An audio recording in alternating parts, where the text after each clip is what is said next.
indeed Rubens did.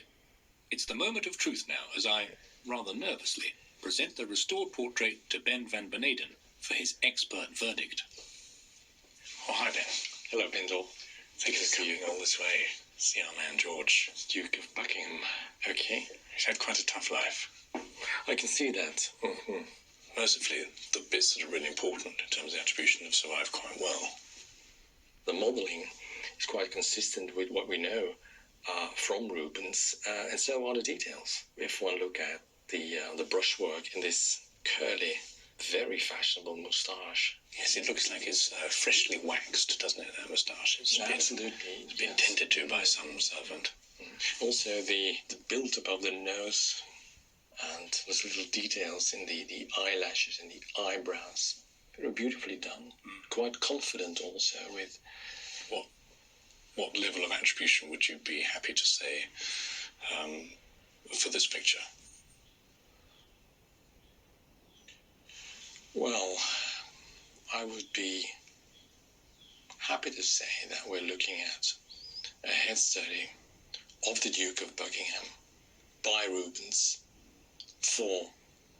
probably for the lost equestrian portrait. Good. Well, I'm delighted and relieved to have a world-leading expert confirm that this is a Rubens portrait of one of the only British sitters he ever painted is truly special. Now we're hoping the painting will receive a warm reception back at Pollock House, where the gathered crowd from Glasgow Museum still has no idea of the treasure we've discovered. Without further ado, we will reveal the gentleman behind the cloth.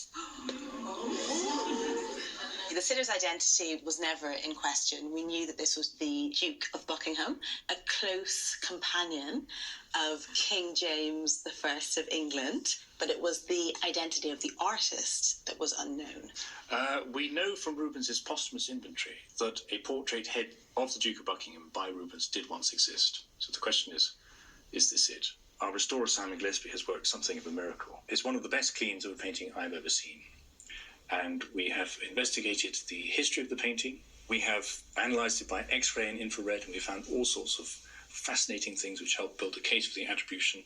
And we have showed the painting to a leading Rubens expert called Ben van Beneden, who is the director of the Rubens House Museum in Antwerp.